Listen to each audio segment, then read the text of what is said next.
Communication यानी बातचीत हमारे सोशल या सिर्फ रिलेशनशिप के लिए बहुत ज़्यादा ज़रूरी नहीं। आप किसी भी इंसान से तभी रिलेट कर पाते हैं या रिश्ता बना पाते हैं जब आप उनसे सही तरीके से कम्युनिकेट कर पाते हैं। किसी भी रिश्ते को सबल बनाने के लिए ये बहुत ज़रूरी है कि लोग आपसे कम्युनिकेट करें, बातचीत करें। और कम्युनिकेशन ऐसी स्किल है जो समय के साथ सीखी जाती है।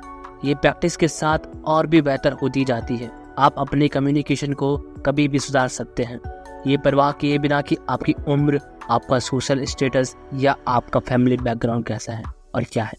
तो किसी भी दूसरे स्किल की तरह इसमें भी आपको कमिटमेंट और हार्ड वर्क तो करना ही पड़ेगा। ये आसान नहीं है लेकिन मुमकिन है। कम्युनिकेशन स्किल तभी काम करेगी जब हम उन्हें प्रैक्टिस पे ले आएंगे और अपनी रोज़मर्रा की ज़िंदगी में इसका इस्तेमाल करेंगे।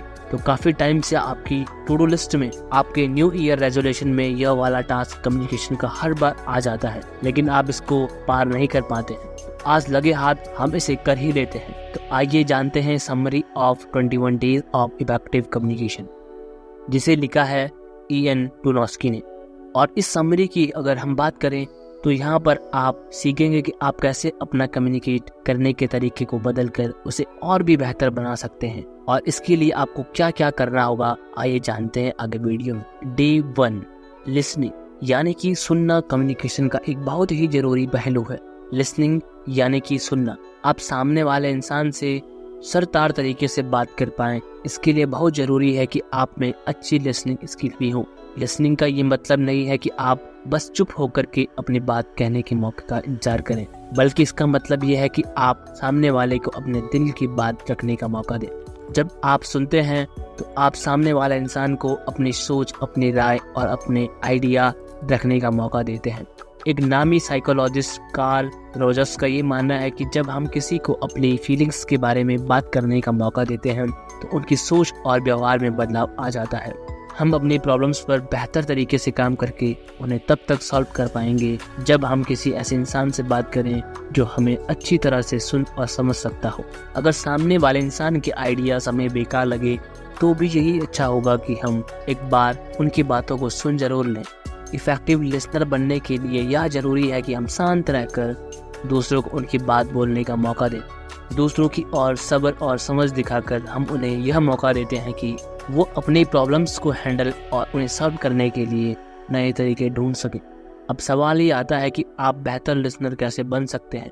तो बेहतर लिसनर बनने के लिए आप ये कर सकते हैं कि जब सामने वाला बात कर रहा हो तो आप उन्हें हिम्मत देने के लिए ये दिखा सकते हैं कि आप उनकी बातों को अच्छी तरह से सुन रहे हैं। सिर हिलाने या बात में दखल न देने वाले शब्द जैसे कि अच्छा का यूज़ करने में सामने वाले को यह एहसास दिला सकते हैं कि आप उनकी बातों पर ध्यान दे रहे हैं।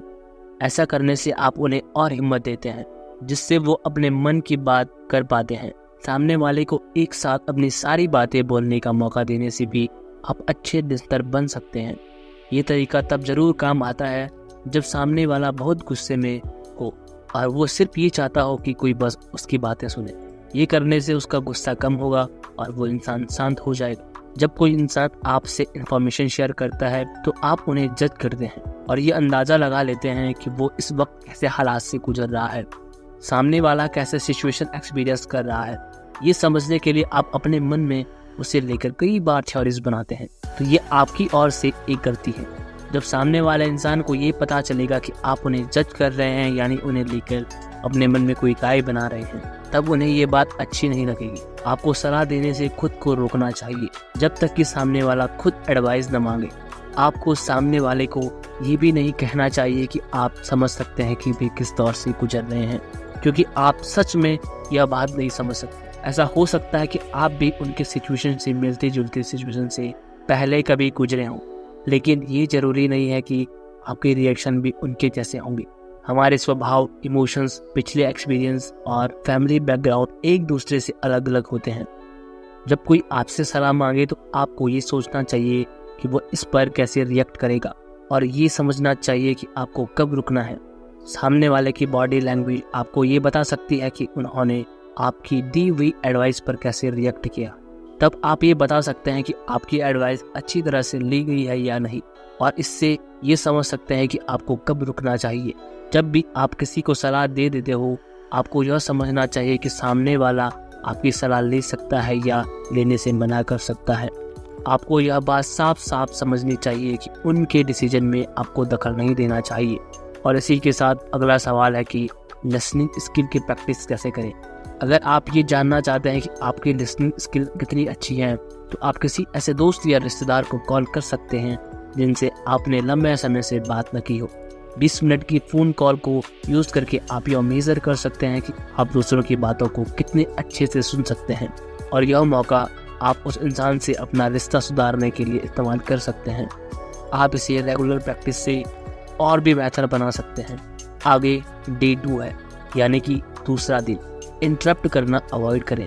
आपको ऐसे किसी इंसान से बात करते हुए कैसा लगता है जो आपकी बात को बीच में टोकता रहता है। ऐसे इंसान से चिढ़ होना बहुत नेचुरल है। सामने वाले को भी ठीक ऐसा ही फील होता है जब आप उनके साथ ऐसा करते हैं। जब आप किसी से बहस कर रहे होते हैं तब आप सामने वाले की बात को काट कर अपनी बात रखते हैं ताकि आपकी आवाज़ सुनी जाए।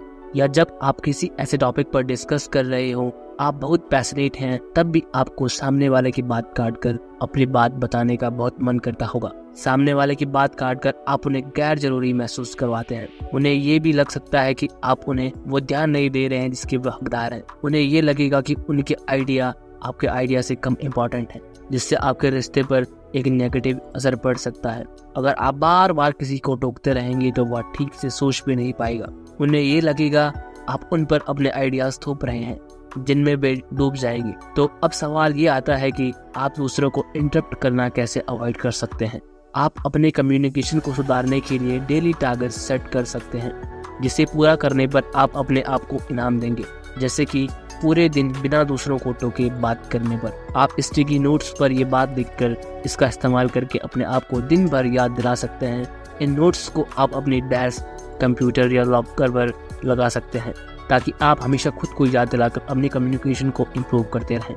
किसी मीटिंग को अटेंड करने से पहले आप नोट्स बना सकते हैं जिसमें आप अपनी सारी बातों को लिख लें ताकि आप दूसरों को उनकी बात बोलते वक्त ना टोकें। जब कोई इंसान किसी बारे में बात कर रहा हो या कुछ सिखा रहा हो, तब आपको ये जरूरत महसूस हो सकती है कि आप उसी वक्त उन्हें रोककर बात क्लैरिफाई कर लें। इसे अवॉइड करने के लिए आप उन सारी बातों को कहीं पर नोट कर सकते हैं जिन्हें आप पूछना चाहते हैं, और जब सामने वाला अपनी बात पूरी कर ले तब आप एक साथ उन सभी सवालों को पूछ सकते हैं।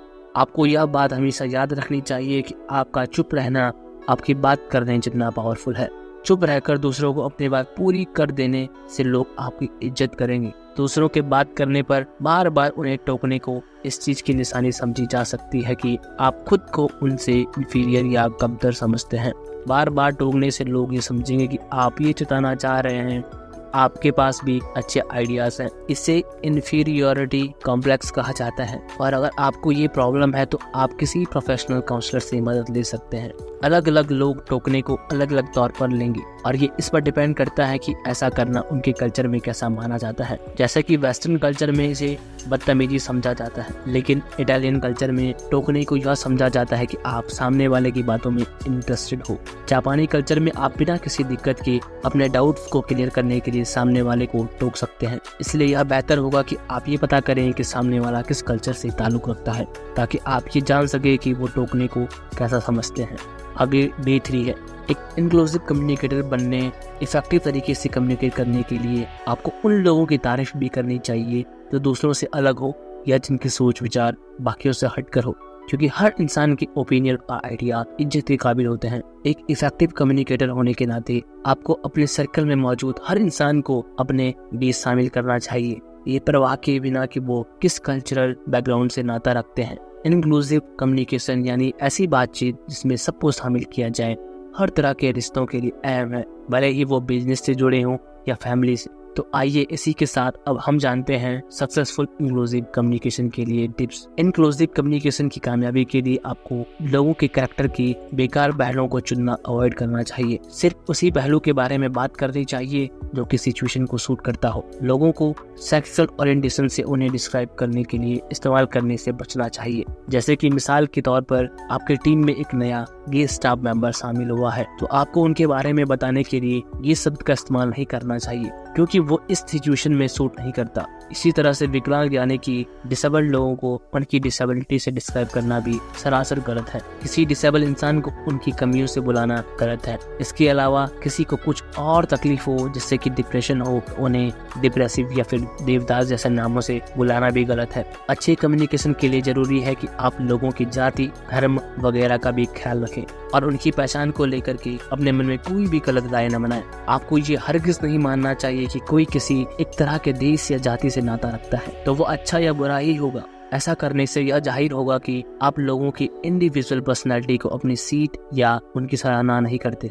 इंक्लूसिव कम्युनिकेशन के लिए आपको ऐसे शब्द या स्लैंग भाषा का इस्तेमाल करने से बचना चाहिए जो कि किसी इंसान या ग्रुप की भावनाओं को ठेस पहुंचा सकती हो, बल्कि आप अपने कम्युनिकेशन स्किल को यूट्यूब पर वीडियोस देख करके सुधार सकते हैं। जहां पर 2 या 2 से ज्यादा लोग डिस्कशन कर रहे हो, उनकी डिस्कशन को देख करके ऐसे किसी इंसान को देखिए जो दूसरों के लिए पुरानी और घिसी-पिटी सोच रखता हो और उनसे खुद की तुलना करके ये देखिए कि क्या आप भी उन जैसे हैं। और इतना करने के बाद अब आगे बात करते हैं D4, अपनी वोकैबुलरी को बढ़ाएं। आप अपने शब्दों को कितने अच्छे से जानते हैं। कम्युनिकेशन प्रोसेस में कई तरह के शब्दों का आना और उन्हें सही जगह पर सही से इस्तेमाल करना बहुत जरूरी माना जाता है। कई तरह के वर्ड्स की नॉलेज होने को इंटेलिजेंट और वेल एजुकेटेड होने से जोड़ा जाता है, तो ये आपको एक बेहतर कम्युनिकेटर बनाता है।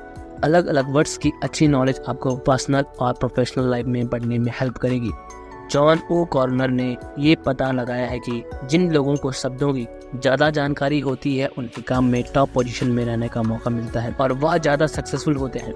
अच्छी कम्युनिकेशन इस बात पर डिपेंड करती है आपको कितने वर्ड्स की जानकारी है और उन्हें कब, कहां और कैसे इस्तेमाल किया जाए, इस चीज़ की भी जानकारी है, क्योंकि कम्युनिकेशन किसी भी कामयाब रिलेशनशिप का आधार है। जब आपको ज़्यादा वर्ड्स की जानकारी होगी तब आप अपने मन की बात बेहतर तौर पर एक्सप्रेस कर पाएंगे और नए आइडियाज आसानी से समझा पाएंगे। शब्दों की अच्छी जानकारी होने से आप लिखने और पढ़ने के जरिए लोगों से बेहतर तरीके से कम्युनिकेट कर पाएंगे और बेहतर और मजबूत रिश्ते बना पाएंगे। वोकैबुलरी एक मजबूत प्रोफेशनल बैकग्राउंड बनाने के लिए भी जरूरी है। तो सवाल यह है कि अपने वोकैबुलरी को कैसे सुधारें। तो आप वर्ड्स को लेकर के अपनी नॉलेज को हर रोज कुछ नए वर्ड्स सीख कर और बेहतर कर सकते हैं। आप हर रोज कुछ नए वर्ड्स एक एक करके उसे दिन भर में लोगों से बात करते टाइम यूज करने को अपना डेली रूटीन बना सकते हैं। इन नए वर्ड्स के बारे में और एक ही मीनिंग को आप अपने दोस्तों को भी बता सकते हैं। आप किताबें पढ़कर भी वोकैबुलरी को बेहतर बना सकते हैं। हर रोज आप कोई नई या ज्यादा चैलेंजिंग बुक पढ़ सकते हैं। अपने डेली शेड्यूल में कुछ टाइम आप नए वर्ड्स को सीखने और उनके मतलब को समझने में बिता सकते हैं। अगर कोई आपके सामने नया शब्द यूज करे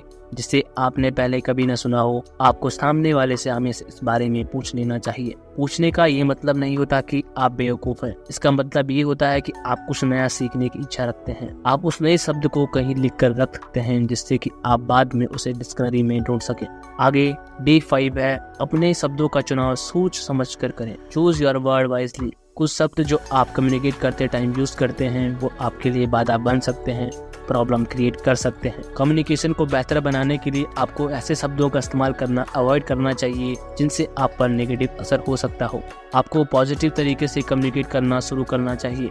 ऐसा करने से आप चीज़ों को एक नए नज़रिए से देखना शुरू कर देंगे। जो चीज़ें आपको पहले रुकावट जैसी दिखाई देती थी वे अब आपको नए मौके की तरह दिखाई देने लगेंगी। जब आप लेकिन जैसे शब्दों का इस्तेमाल अपने सेंटेंसेस में करेंगे, इससे आपके सेंटेंसेस का पूरा मतलब बदल सकता है। आप अपने पोटेंशियल को कम बताते हुए बहाने देने लगते हैं। मिसाल के तौर पर अगर आप ये कहें कि आपको छुट्टियों पर जाना बहुत अच्छा लगता है लेकिन आपको उड़ने से डर लगता है, इससे यह पता चलता है कि आपको उड़ने को लेकर डर है, आपको छुट्टियां एंजॉय करने से रोक रहा है। इससे यह पता चलता है कि आपका उड़ने को लेकर डर आपकी छुट्टियां एंजॉय करने से रोक रहा है। जब आप इस लेकिन को और से बदल देंगे, आपके स्टेटमेंट का पूरा मतलब बदल जाएगा। जब आप ये बोलते हैं कि आपको छुट्टियों पर जाना अच्छा लगता है और आपको उड़ने से डर लगता है, इससे ये पता चलता है कि ये ऑर्डर आपको छुट्टियां एंजॉय करने से नहीं रोक सकता। आप फिर भी छुट्टियों में एंजॉय करने के लिए बाकी की चीजें कर सकते हैं। ये सबसे बेस्ट ये है कि आप अपने डर पर काबू पा सकते हैं। इसी तरह से आप अब तक का इस्तेमाल कर सकते हैं। अब तक लगाने से यह साबित होता है कि आप में अभी भी उम्मीद बाकी है और आप किसी चीज को अभी भी पा सकते हैं। जब आप कहते हैं कि आप अब तक सक्सेसफुल नहीं हुए हैं तो इसका ये मतलब बनता है कि आप सक्सेसफुल बनने की राह में हैं। लेकिन जब आप यह कहते हैं कि आप सक्सेसफुल नहीं हैं, इसका ये मतलब बनता है कि आपने अपने सक्सेसफुल होने की सारी उम्मीद खो दी है। आप पॉजिटिव सेल्फ टॉक की प्रैक्टिस अपने सेंटेंसेस और लाइफ दोनों में से लेकिन को बदल सकते हैं। यह करने से आपको पता चलेगा कि आप पहले से ज्यादा पॉजिटिव बन गए हैं और आप भी अब ज्यादा कॉन्फिडेंस वाले हो। साथ ही साथ आप दूसरों को भी इंस्पायर करने लगे हैं। आपको अपनी लाइफ की सभी नामुमकिन लगने वाली चीजों को अब तक से बदल देना चाहिए। और इसी के साथ हम पहुंच गए हैं डे 6 पर। वॉच योर प्रोनाउंस, यानी कि अपने प्रोनाउन पर ध्यान दें। अपने बारे में बात करना अच्छा लगता है ना? हम अक्सर किसी भी बातचीत में मैं का इस्तेमाल करते हैं और ऐसा करना नेचुरल है क्योंकि हम इंसान हैं। मगर हमें इफेक्टिव तरीके से कम्युनिकेट करने के लिए बैलेंस बनाना आना चाहिए ताकि सामने वाले को ये लगे कि उसका भी सम्मान और उसकी तारीफ की जा रही है। यूनिवर्सिटी ऑफ कैलिफोर्निया के द्वारा की गई एक रिसर्च से ये बात सामने आई है कि घमंड और अपने बारे में बातें करना आपस में जुड़े हुए हैं। इस रिसर्च में 24 आदमियों और औरतों को अपने पसंद के टॉपिक पर बात करने का मौका दिया गया और उनकी बातों को रिकॉर्ड किया गया। रिसर्चर ने उन रिकॉर्डिंग को सुना और यह पता किया कि जिन लोगों ने अपनी बातों में मैं का इस्तेमाल किया उनमें बाकियों से ज्यादा अहंकार देखा गया। आपको खुद को मैं का यूज करना नॉर्मल लगता होगा, मगर इससे बाकियों को आप सेल्फिश और घमंडी नजर आएंगे। जब आप किसी प्रॉब्लम के बारे में बात कर रहे हो तब आपको मैं का इस्तेमाल करना चाहिए। या जब भी आप किसी को लेकर अपनी निराशा जाहिर करते हैं तब भी आपको मैं का इस्तेमाल करना चाहिए। एग्जाम्पल के लिए, अगर आप अपने रूममेट से अपसेट है कि वो अपने कामकाज को नहीं करता, आपको ऐसी सिचुएशन में तुम या मैं की जगह मैं का यूज करना चाहिए, क्योंकि अगर आप तुम या आप का यूज करेंगे ऐसा लगेगा कि आप उन पर इल्जाम लगा रहे हैं। आप उन्हें ये बोल सकते हैं कि मैं ये मानता हूँ कि हमें अपनी जगह को साफ रखना चाहिए और अपने सारे काम पूरा करना चाहिए। ऐसा करने से आपके रूममेट को अपनी गलती का एहसास होगा और उन्हें यह भी महसूस नहीं होगा कि आप उन पर इल्जाम लगा रहे हैं। जब आप किसी कंट्रोवर्शियल या विवाद पैदा करने वाले टॉपिक पर बात कर रहे हो तब आपको हम की जगह मैं का इस्तेमाल करना चाहिए। धर्म और पॉलिटिक्स जैसे टॉपिक्स काफी सेंसिटिव होते हैं, इसलिए इनके बारे में बात करते टाइम आपको मैं का ही इस्तेमाल करना चाहिए, क्योंकि ऐसे टॉपिक पर आप दूसरों की तरफ से बात नहीं कर सकते। आपके ऐसा करने से ये लगेगा कि आप उन लोगों को भी अप्रिशिएट कर रहे हैं जिनकी सोच विचार आपसे नहीं मिलती। अपने कम्युनिकेट करने के तरीके को आप हम जैसे शब्दों को अपनाकर और भी ज्यादा असरदार बना सकते हैं। जब आप हम का यूज करते हैं तो इससे यूनिटी और टीम वर्क झलकता है। इससे यह लगता है कि आप अपने ग्रुप में मौजूद सभी लोगों को अप्रिशिएट कर रहे हैं। जब आप किसी ऐसी चीज के बारे में पूछ रहे हो जिनमें बाकी लोग भी शामिल हैं तब भी आपको हम का इस्तेमाल करना चाहिए। और इसी के साथ हम आ गए हैं डे 7 पर, जो कहता है मदद के लिए हाथ बढ़ाएं। ऑफर और हेल्पिंग हैंड, यानी कि कम्युनिकेशन का एक जरूरी पहलू दूसरों की मदद करना भी है। जब आपको किसी की मदद करनी हो तो आपको इस चीज का ख्याल रखना होगा कि सामने वाला आपके सामने अपने आप को कम न समझे। अच्छी तरह से मदद करने के लिए आपको सामने वाले को अपने मदद करने के इरादे के बारे में पता होना चाहिए। ऐसा करने से आप ये जताएंगे कि आप सामने वाले की मदद सच में करना चाहते हैं। एग्जाम्पल के लिए, अगर आपका कोई दोस्त अभी अभी नए घर में शिफ्ट हुआ हो और उसे हेल्प की जरूरत हो, तब आपको उससे ये पूछने के बजाय उसे आपकी हेल्प चाहिए या नहीं, आपको यह दिखाना चाहिए कि आप खुद उसकी मदद करना चाहते हैं। सामने वाले को पूछिए आप उनकी किस काम आ सकते हैं। अपना पॉइंट साफ तौर पर उनके सामने रखें और आप उनकी हेल्प किस तरह से करना चाहते हैं। इससे यह दिखाई देगा कि आप उनकी मदद करने में इंटरेस्टेड हैं। मिसाल के तौर पर, अगर आपके किसी दोस्त के घर पर कोई बीमार बच्चा हो, आप उन्हें ये बोलिए कि आप उनके लिए घर का सामान खरीद कर ला सकते हैं या घर के बाकी कामों को कर सकते हैं, न कि ये कि उन्हें जब कभी आपकी मदद चाहिए हो तो आपको कॉल कर सकते हैं। जब भी आप किसी की मदद करने के लिए उनसे पूछते हैं तो आपका मकसद ये होना चाहिए कि आपको सिचुएशन को बदलना है, ना कि उस इंसान की कैरेक्टर को। अगर आपका कोई दोस्त लगातार लेट होने की वजह से अपनी जॉब खो देता है, आपको उसकी नई जॉब तलाश करके उसकी हेल्प करनी चाहिए, ना कि उन्हें उनकी गलतियां गिनानी चाहिए। जब भी आप किसी को पैसे देकर उनकी हेल्प करते हैं, आपको ये बात अपने मन में अच्छी तरह सोच लेनी चाहिए। अलग अलग लोग पैसे लेने को अलग अलग नजरिए से देखते हैं, इसलिए अगर आपका कोई दोस्त आपसे पैसे लेने से इनकार कर दे, आपको इसका बुरा नहीं लगना चाहिए, क्योंकि हो सकता है कि उनकी सोच में पैसे लेने को अच्छा न समझा जा सके। आप किसी दूसरी तरह से उनकी हेल्प कर सकते हैं जिससे उनका पैसों को लेकर तनाव यानी कि फाइनेंशियल बोझ कम हो जाए। तो कम्युनिकेशन के बहुत सारे तरीकों के बारे में जानते हुए समझते हुए हम पहुंच चुके हैं इस समरी के कंक्लूजन तक। मुद्दा मामला एकदम सिंपल है। हमने समरी में सीखा है कि कम्युनिकेशन हमारी डेली लाइफ में कितना इम्पोर्टेंट है। हम सभी लोग असरदार तरीके से कम्युनिकेट करने की एक नेचुरल काबिलियत के साथ पैदा हुए हैं, लेकिन कभी कभार हमारी परवरिश हमारी कम्युनिकेशन में दखल दे सकती है। लेकिन अब आप अपने आप को इफेक्टिव और असरदार तरीके से कम्युनिकेट करने के लिए ट्रेन कर सकते हैं, बिना यह चिंता किए कि आपका कैरेक्टर टाइप कैसा है। इस समरी से हमने कम्युनिकेशन के कई पहलुओं को समझा और सीखा, जैसे कि दूसरों की बात सुनना यानी कि लिसनिंग, लोगों को टोकने से बचना, अपने कम्युनिकेशन में सभी लोगों को शामिल करना, अपनी वोकैबुलरी को बढ़ाना, सही वर्ड्स को चूज करना और दूसरों को हेल्प ऑफर करना। हमने ये भी सीखा कि कम्युनिकेशन एक ऐसी स्किल है जिसे कोई भी सीख सकता है और यह प्रैक्टिस करने से और बेहतर होती जाती है। ये बात याद रखें कि अपने कम्युनिकेशन को असरदार बनाकर अपने रिलेशनशिप को बेहतर बनाने के लिए अभी भी आपको देर नहीं हुई है। तभी तो कहते हैं कि आपके शब्द आपके विचार और एटीट्यूड का आईना होता है। और इसी के साथ ये समरी यहीं पर कंप्लीट करते हैं। तो मिलते हैं अगले वीडियो में। टिल देन, जय हिंद।